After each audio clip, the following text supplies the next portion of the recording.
principal logro que obtuve fue un cambio de vida del pueblo entero. Previamente lo digo porque mi primera experiencia me permitió, desde la noche que llegué, tener contacto con la mayor parte de los vecinos, porque muchos de ellos por curiosidad querían conocerme, ¿no? Sí. Y yo no sabía maya, pero entiendo un poquitito de ella.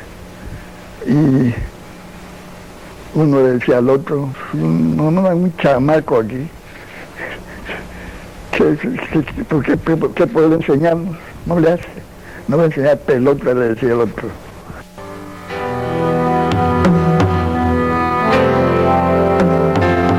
Era el 1 de diciembre de 1923. Yo tenía 19 años y mi primer nombramiento como maestro. Debía hacerme cargo de la escuela de Cumpich, municipio de Selchacán, en Campeche. Allí, aislados, vivían 150 personas, 150 indígenas solos con sus carencias, sus necesidades, subsistiendo todavía en armonía y dependencia con la naturaleza. Alguien aquí, sin embargo, había pedido un maestro. Alguien aquí quería cambiar, quería aprender. Alguien me llamaba a mí. Así era mi escuela. Así mis alumnos, 7 jóvenes y 32 niños. Yo estaba en desventaja. La lengua era como el maya. Pero es fácil dialogar cuando las necesidades son claras y se comparte la urgencia en su resolución. Cantamos el himno nacional y el himno campechano, y 1, 2 o 3 canciones que recordaban apenas los chicos, cuya escuela había estado cerrada por la revolución de la huertista cerca de 2 años. Presenté un sainete que contenía cuestiones sociales. El resultado, la inscripción total de alumnos. El programa lo hacían ellos. ¿Qué querían? ¿Qué necesitaban para vivir mejor? Ellos lo tenían muy claro. Hicimos de la escuela una comunidad y de la comunidad una escuela. Era la casa del pueblo. Había terminado la fase armada de la revolución. Para consolidar los cambios que habían costado tanta sangre, se contaba con un instrumento básico: la educación. Con pena le diré que todavía el camino a Cumpiche fue igual al que yo encontré en 1920. Es pretencioso decirlo, pero se me hizo fácil. Sí, se me hizo fácil. Yo les contestaba en castellano desde que llegué. Me propuse mantener eso a toda costa. Eres el más burro de la clase, Sebastián. Siente en una manada de burros puede haber alguno más burro que los demás. Ponte en aquel rincón de espaldas a la pared con los otros jumentos.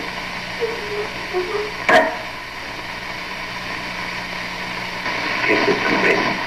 Vengo a que me hagan la merced de dejarme aprender con los niños, señor profesor. Entra, José. ¿Esta es tu casa?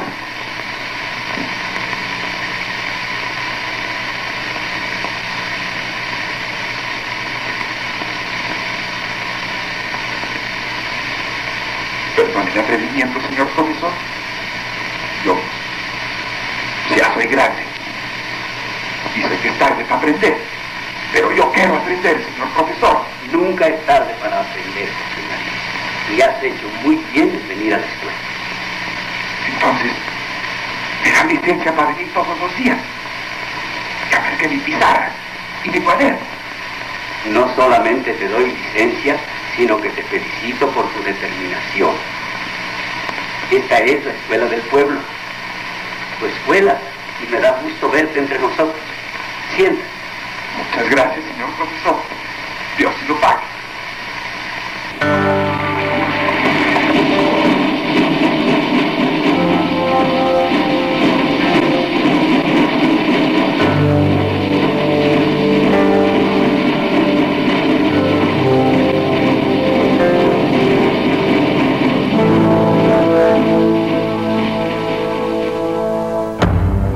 La Casa del Pueblo fue la respuesta a las necesidades de educación rural indígena que surge en el marco vitalizador del proyecto educativo de José Vasconcelos durante la gestión presidencial de Álvaro Obregón.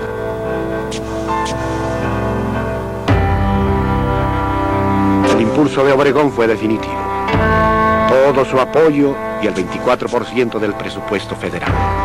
El proyecto educativo de Vasconcelos era desbordantemente ambicioso, tan amplio y profundo como las necesidades del país.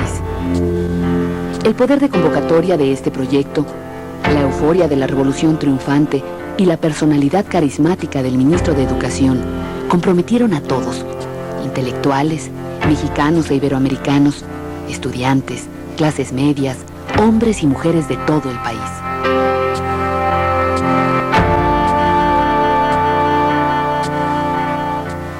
Escuelas, bibliotecas, publicaciones, gimnasios, educación artística, desayunos escolares, uso de los incipientes medios masivos, estadios, murales, salas de lectura.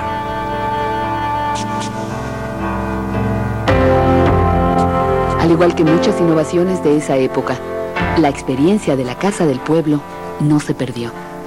Cimentó nuevos proyectos.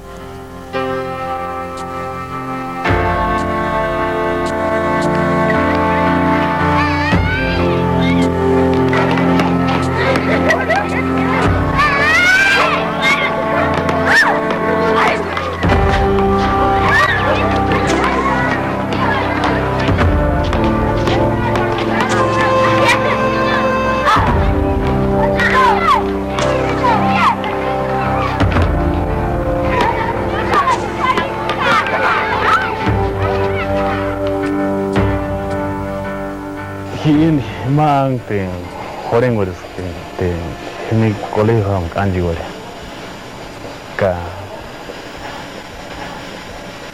in buenos que une en que ni wembega ni kolej ya ka in horeng waris que une kasti jambe ka cercatin ka tabi gambe que lena me chica horenos que ka yas y vamos a trabajar en Anjiguarina. Pues gracias a Dios, pues ahí aprendí en el colegio con unas palabras de español y pues las letras también, leer y un poquito sé escribir. Pues lástima que se fueron los maestros, porque ellos fueron que nos enseñaron y eran muy cumplidos, y muy eran generosos, no nos trataban mal ni se enojaban con nosotros cuando nosotros no podíamos leer bien, y siempre nos ayudaba mucho. Pues tenía pues paciencia con nosotros. Eso me estaba contando el otro día. Le dije, pues sí, pues yo quisiera que regresaran pues otra vez, sí. Pero pues no sé cuándo no sabemos cuándo van a volver otra vez. Sol redondo y colorado como las ruedas de cobre, están haciendo Diario me estás mirando, que se saca diario del centro, me entre orilla y orilla, que se llama canto. No hay las indicaciones de cómo se... Entonces el miras con el arado, luego con la rosadera. Una vez en la llanura y otra vez en la ladera. Miras arreando un toro y luego arreando un atajo. Pero siempre me ves pobre como todos los de abajo. Dios, tú eres tan parejo para repartir tu luz. ¿Qué es el acorde?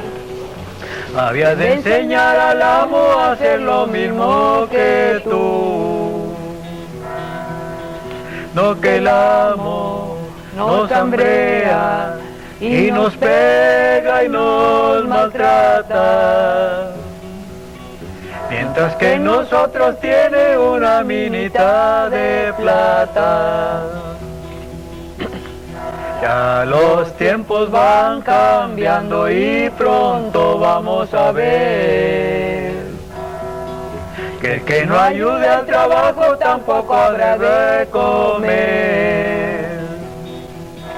Sol, tú que eres tan parejo para repartir tu luz. Habías de enseñar al amo a hacer lo mismo que tú.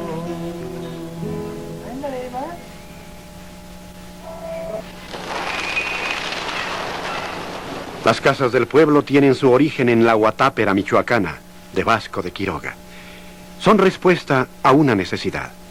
Surgen sin un modelo pedagógico claro, prácticamente sin herramientas, pero son la expresión de una voluntad de cambio y van generando, por sus resultados, el impulso y el compromiso que al principio el propio secretario de Educación les escatimaba. El trabajo de Corona Morfín seduce a Vasconcelos, lo entusiasma y lo compromete. El proyecto de educación indígena de 1920 se podía haber perdido entre la confusión de urgencias y prioridades del momento. Pero hubo dos elementos que ayudaron a ubicarlo en su justa dimensión. Por una parte, el debate incipiente pero entusiasta sobre la filosofía indigenista. Y el elemento definitivo para que este debate no se quedara en mera retórica intelectual fue la acción concreta, eficaz y comprometida del maestro Enrique Corona Morfín. Él fue mi maestro en la Escuela Normal Superior de la Ciudad de México. Fue un maestro esforzado que nació en el año de 1987 aquí en Villa de Álvarez, Colima, que hizo sus estudios en lo que era la Escuela Normal de aquellos días. Terminó sus estudios en 1902. Sus maestros fueron Victoriano Guzmán y Gregorio Torres Quintero. Él inició sus prácticas como maestro aquí en el pueblo de Suchitlán. Posteriormente se trasladó al estado de Sonora, llegó a ser director general de Educación Pública. Como director del Departamento de Cultura Indígena, Corona Morfín emprende de manera concreta y práctica la obra de unificación nacional de la que tantos dirigentes políticos han hablado. En 1924 ya existían 1.146 casas del pueblo dispersas en las poblaciones más marginadas del país. Trabajó en una escuelita rural en Cajeme, lo que hoy es Ciudad Obregón. Es ahí donde le tocó conocer a don Álvaro Obregón, siendo presidente municipal de ahí, y fue donde establecieron las primeras relaciones, trabajando muy activamente como maestro. El hablar del maestro Corona no es nada más en 2, 3, 4 palabras, es toda una vida, porque él ya forma parte de la historia de la educación de México, de nuestro querido México.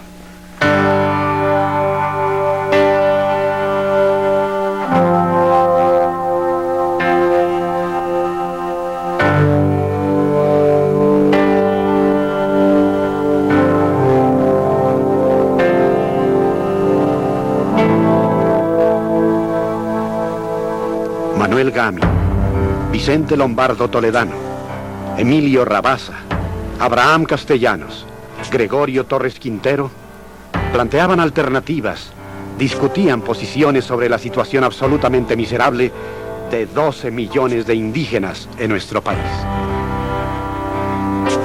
Vasconcelos consideraba que la educación indígena era un proyecto urgente pero provisional. Tal como él veía el problema indígena, solo había dos alternativas: la reservación al estilo del modelo norteamericano, que le parecía aberrante, o la incorporación a partir de la castellanización. Una vez que ésta se hubiera cumplido, los indígenas se incorporarían a las escuelas regulares del sistema.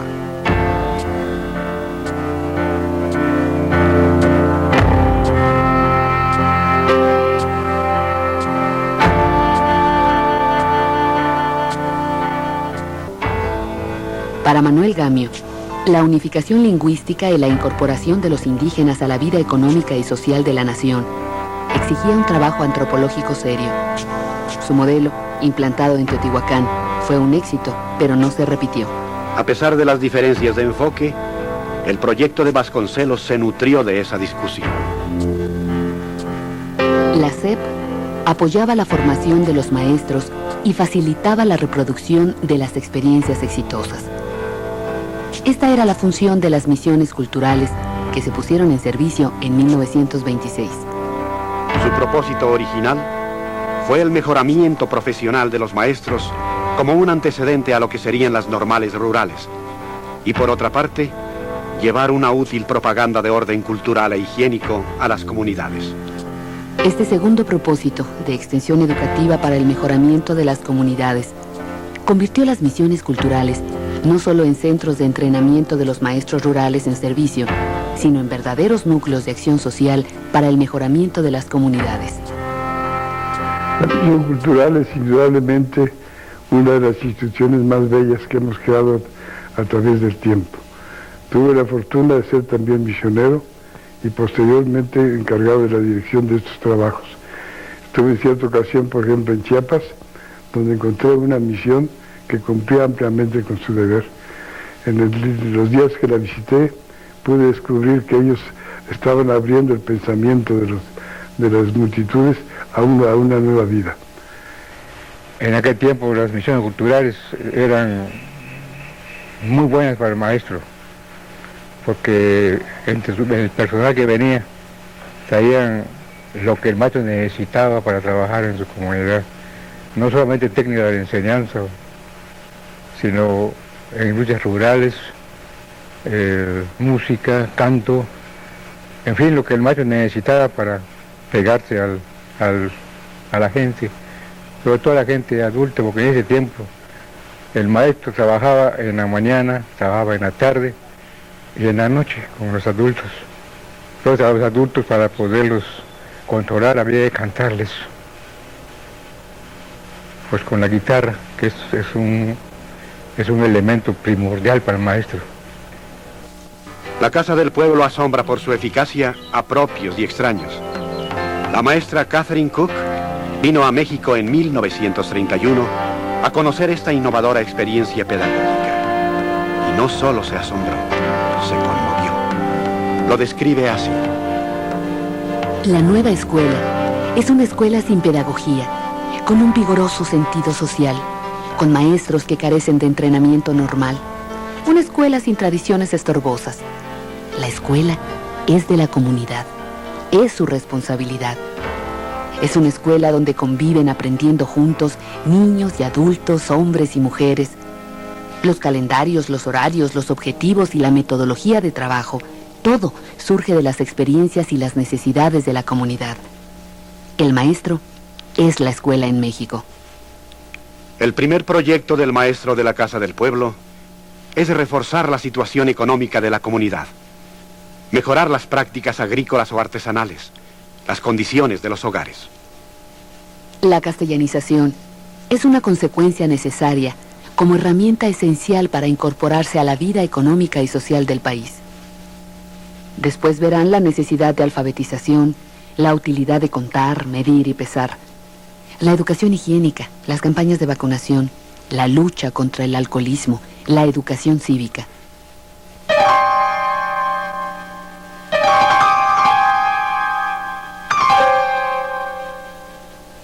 Vasconcelos vinculaba los principios pedagógicos de John Dewey con la imagen de Robinson Crusoe, el self-made man conectado con el espíritu mercantilista americano. Solo que aquí no se jugaba a la realidad, se trabajaba con ella.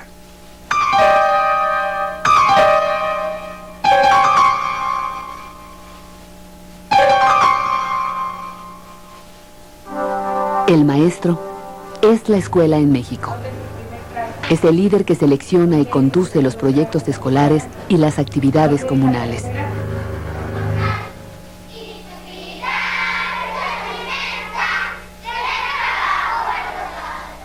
Que los maestros de esta escuela y de todo el estado de Michoacán y tal vez de toda la República siguen trabajando con un pedazo de gis y un pizarrón.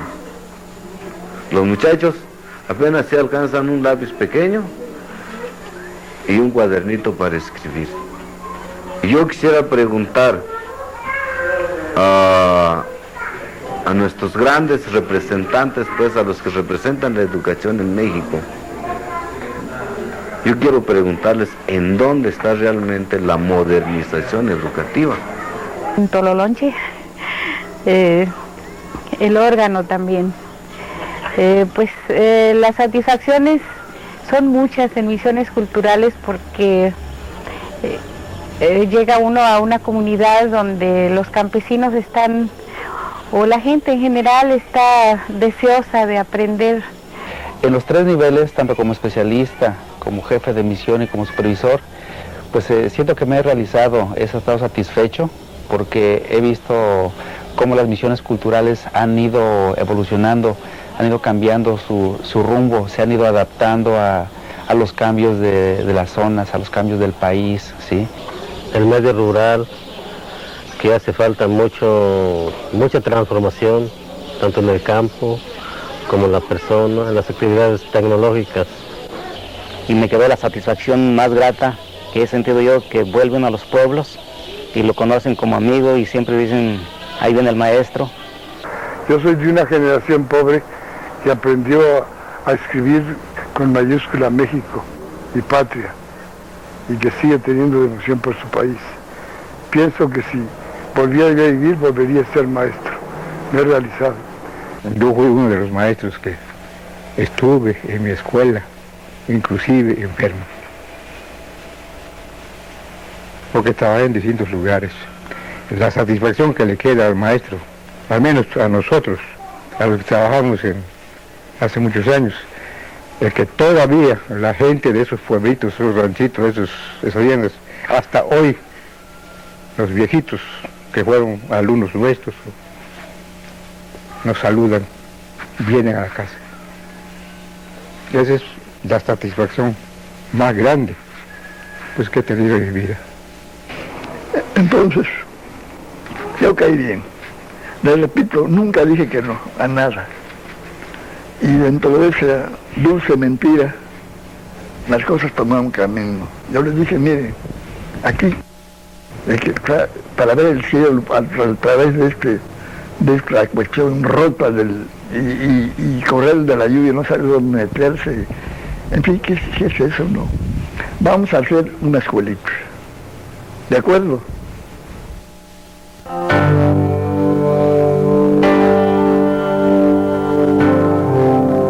El maestro es la escuela en México.